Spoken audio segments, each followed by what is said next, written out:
My name is Jessica Poulos, and I'm from Moses Lake, Washington, and I'm 36 years old, and I've been clean since February 10th, 2018. And my addiction started for me where I remember specifically around age 15, and I was drinking with friends. It actually started where there was alcohol available in the home, and I started smoking marijuana, which I've identified marijuana as my drug of choice.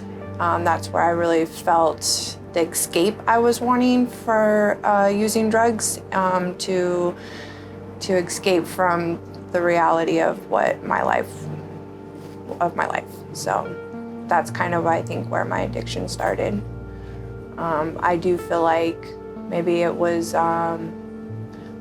before that, because I grew up with my mom as an alcoholic, and her having like drug addiction problems. I just know her drug of choice was alcohol. So I feel like it was conditioned probably at an earlier age.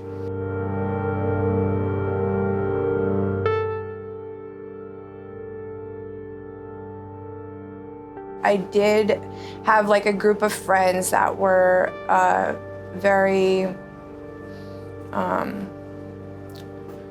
they were good kids. They were, I had good friends and good that I would assume came from good homes, and it was difficult really fitting in with them. And I remember there just being a moment in high school where I didn't have any friends, and I went through the change from the good crowd of friends to no friends, to then finding friends that smoked cigarettes and could get me cigarettes and were drinking or smoking pot. And I found it a lot easier to make friendships with them. So I think just maybe that would have added a lot to, it was easier being friends with these kids. And I don't even really remember like the first time drinking, or I do remember the first time smoking marijuana, and honestly it was influenced by a boy I liked at the time. And I think that's, I think that, like I've said, I know I'm an alcoholic, or I know I'm an addict.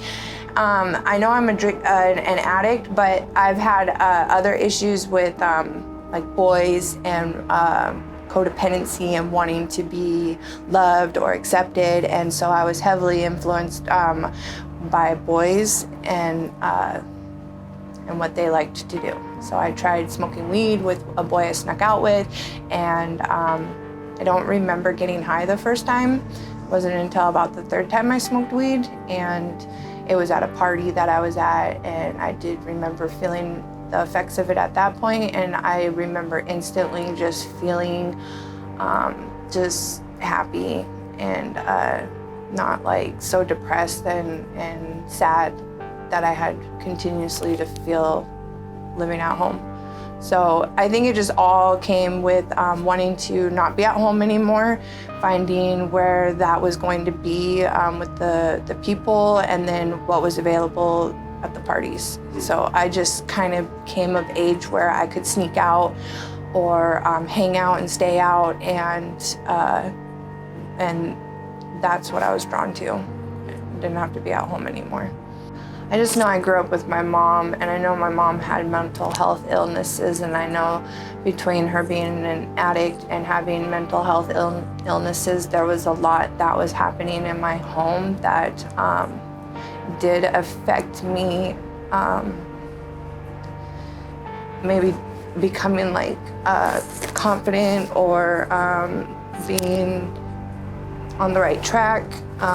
There was a lot of lack of support and a lot of neglect, I guess you could say, to the needs that I had. And she was an absent parent at times physically, and she was an absent parent mentally. And the way she responded to me growing up was very conditioned, very like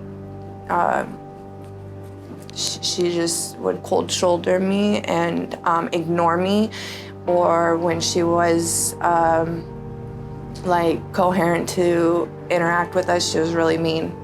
And so I think that affected me in maybe wanting to take care of myself or do more for myself, or go further in life with goals. So I do feel like it did affect me, but I also feel like maybe if I had a different lifestyle at home, I still probably could have found drugs.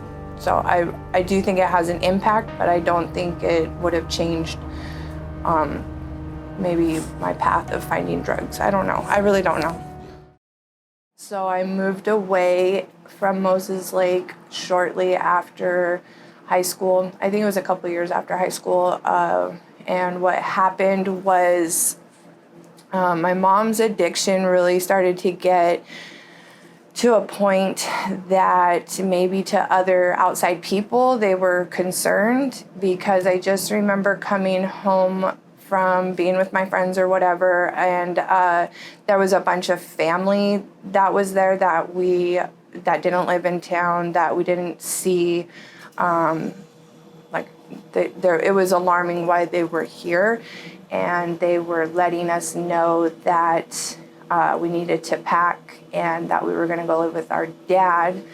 But I wasn't understanding why, because the condition that my mother was in, because she was present in the bed in the living room, the condition that she was in was very alarming to the family, but this was the condition of my mother daily. So I wasn't understanding like what brought this on, and that our lives were at a point where outside people were getting involved, and that was a turning point. I was very rebellious to the situation, very much like thought my life was over because I had to leave my friends, and thought the family was just like way out of line, and just remember looking at my mom like, this is how she always is, and had to go live with my dad, which was in Everett. And when I moved away, my dad provided a safe home, and there was a lot of consistency and routine and support, and it was a nice place to, he was very nurturing, and I did quickly adapt to that, and I liked it. It was comfortable, but eventually, I think on monthly basis, I went to Moses Lake to still hang out with friends, and I'd go down there for a weekend, stay with friends, and stay with a guy that I was like pretty much in love with since 7th grade, who is actually the father of my children. And I would stay with him, and we would party, and then I'd go back up to Everett. Well, one of the times I just went back up to Everett and said, I don't want to live here anymore, and I'm going to pack my things and move in with my boyfriend. And I did that. My dad knew I was pretty much a young adult and wasn't going to stand in the way of that, but I think it really crushed him. But it was a good home.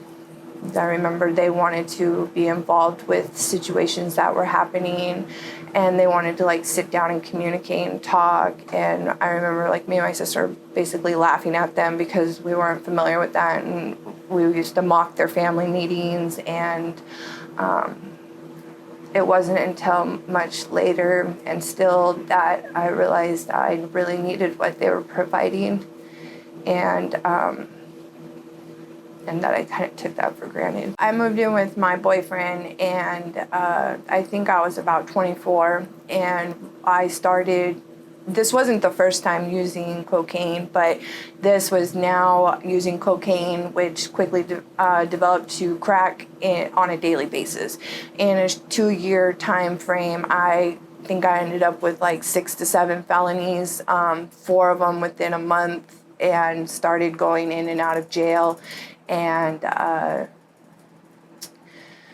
then I remember I don't know if it was a sentencing or somehow I ended up where they wanted to put me in treatment for the first time. And I went to a 30-day treatment, and I left that treatment center before I had gone into treatment. They had me in jail. I was out for a week. I was with my boyfriend, and then I went to treatment for 30 days, and I ended up pregnant with my first son. My boyfriend said he didn't know if it was his or if he loved me or anything like that. And so I was back at my mom's house, and I was living at my mom's house under conditions, and my mom was very unsupportive. She told me I was going to ruin the baby's life and didn't want nothing to do with me or the baby.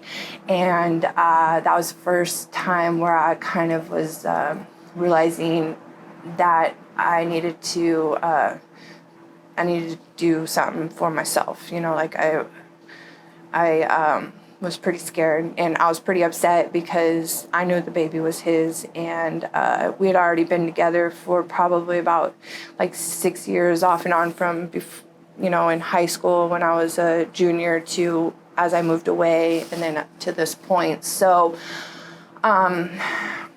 I kept the baby. I wanted to keep my baby, and I started to kind of get on my feet. I stayed clean through the whole pregnancy. I got a job. I had some help with getting a vehicle, and I got a little apartment, and I was really, really happy. At this point, I was happy with these with the changes I was making, and kind of felt like, I didn't really need them anyways, kind of thing. And it's kind of a pattern where I would get on my feet, and then my boyfriend would come back, and I was happy for him to come back and want to be a part of the life that I was building and be with our baby. So I let him move into my apartment, and he had been struggling with he's an addict, so he had been struggling with his drug addiction, and at this point I didn't know that it had gone from using cocaine together to him being addicted to pills. And so I wasn't very aware of what that was, but I was just glad he was back. And then I had my baby, and it was an emergency C-section, and I was given pain pills for the surgery. And I just remember him like explaining to me that there was a way we could use the pills and get high off of them. And so I was like, yeah, let's do that. And I quickly became addicted to pills. I ended up pregnant with my second son when my first son was only 3 months old. So I have now developed an addiction to pills, and I got a 3-month-old baby, and I'm pregnant again. And I was in denial about that pregnancy for about 6 months, and I did use the opiates through his pregnancy, and was pretty terrified to have him, and wasn't sure what kind of condition he was going to be in. It was really scary. And I had my second son, and I continued to use pills after his birth, and because I had another C-section, and I was already dependent on these pills. And so now my babies were just under a year and a new baby, and for about another year or so I stayed dependent on pills, and that turned into using morphine, using needles, and using heroin, and into my addiction with heroin. And now my babies were like 2 years old and a year old. I was not okay. I was scared because I didn't like using the needles. It broke my heart that I had these babies to take care of. Like, my babies were the first time I ever really wanted to be a better person. Honestly, from way back in high school, even before using the drugs, I didn't believe in myself. I didn't see a lot for myself and almost pretty much gave up on myself and was okay just being, like, in my words, a loser. And so after having my babies, they were the first time in my life where I was like, I want to try to be something better than what I am and what I'm doing.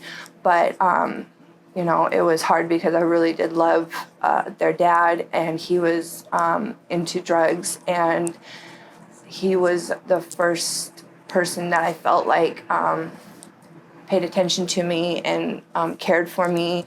And there was an escape in him where he stayed where I had moved in. That was a place that my mom couldn't just, like, you know, show up at comfortably and, you know, be there to interfere or anything. So it was like this place where my mom couldn't get to me, and I really liked that. And so I was now, for the first time in my life, really torn between being aware of my drug addiction, my children, and their dad. And this was like these paths that I wanted them all to start, you know, kind of fitting together. And I didn't like having those decisions to make. And I started to really resent their dad at this point. And I had reached out for help. This time I do clearly remember reaching out for help and asked about a treatment center that I could go to where I could bring my children with me. My mom at that point helped me get out of town, but she literally just dropped me and my 2 toddlers off at treatment and left and didn't turn back or offer any support or help after that. And I got through, and I started to become happy again I've always been very happy clean. I think deep down I've known it's a better way. And right away, when I can get away from this situation or the circumstances long enough to not continuously put the drug in my body, I am usually all on board with whatever it's going to take to walk a straight line and be clean. And so I started to utilize the programs there and the support that they had for, like, the next step housing, and you know, for the first time was taking care of me and my babies from the dependencies that I've always known, which was my mom, the boys' dad, and drugs. And so I started to kind of feel grown up and started to kind of figure out who I was or who I wanted to be, I guess. And then something happened in Yakima that was life-changing, and it was a sexual assault that happened from an employer that I had just started working for, and that completely that changed everything. I remember I called my mom and she didn't answer the phone. And I remember thinking that I could just try to forget that it happened and it happened, and then I was off for 3 days, and then I was supposed to go back to work. And I thought within 3 days I could just try to forget that it had happened and get back to work. And I just remember that like one of the supports in the house saw me and was completely shocked by my appearance and said, "What happened?" And I had told her, and then she said, "You need to go to the hospital right now." And I did. And again, like the doctors and the advocates, the testing all confirmed that I was raped. And then when they went to make the reports, I remember the detective clearly saying, like, it probably wouldn't be a case because I didn't say no. But the reality of it is I didn't say yes either. So at this point, I just wanted to leave Yakima. Coming back to Moses Lake after treatment was maybe to some, a stupid move. I didn't have a solid plan that would like reassure that I'd be all right. I just started knowing if I follow the program and utilize the support I had and just trust. And I was willing to just give it another shot, I guess. I only came back to Moses Lake because of my children. Honestly, if my children weren't in Moses Lake, I wouldn't have never gone back to Moses Lake. But in the end, it makes me that much stronger, because there is hope that you can go back to your hometown, or where you've done your wreckage, or where all you've known is drugs, and overcome that. So I went back to Moses Lake and again, like quote unquote, was homeless. I stayed with people in the program here and there, and it could have triggered like, being unsettled with not knowing like where I belong and where I was gonna be okay at. And slowly but surely, like, I've just been overcoming these challenges, and I made a commitment to myself that this time, getting clean, I wouldn't really ask for any resources or handouts or programs that would get me on my feet, because I've been passionate about rebuilding my life from the ground up, and that's what I've been doing, is just like, I don't know, it's crazy. I've come a long way, I think, but I have a job today. And I got my driver's license back. I think the biggest gift that I have gotten back from the program is that ability to put my mindset in a place where I don't have to trip out on all the things that I think might happen, or all the things that I don't have answers to, or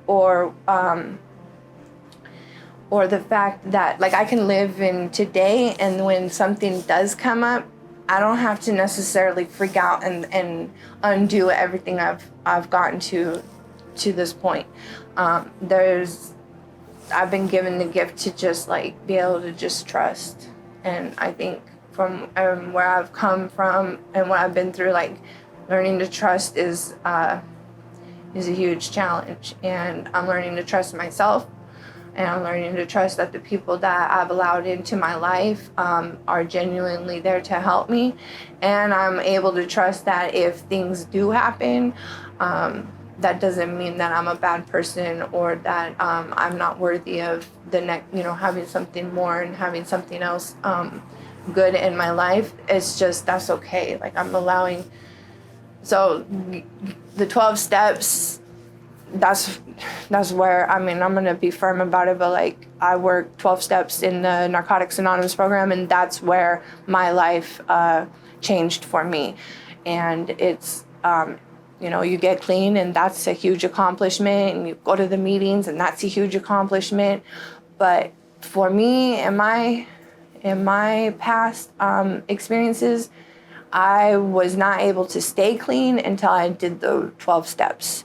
Because at that point, I always say, it's like I'm given this blueprint of why I do what I do, when I do what I do, where fear gets me, and I'm able to kind of better understand who I am and why I'm acting the way I am, or maybe seeing like an outcome that if I continue to do this, it's likely that this is the outcome. So it's important to have that blueprint of understanding the way I operate, and it gives me strength to live in my community for the things I've done, and face people that I see on a daily basis, because that's kind of what I was saying, is like the job I have is a nice little family place that lots of different people come in, they see me and they recognize me, or they don't, and I can face them without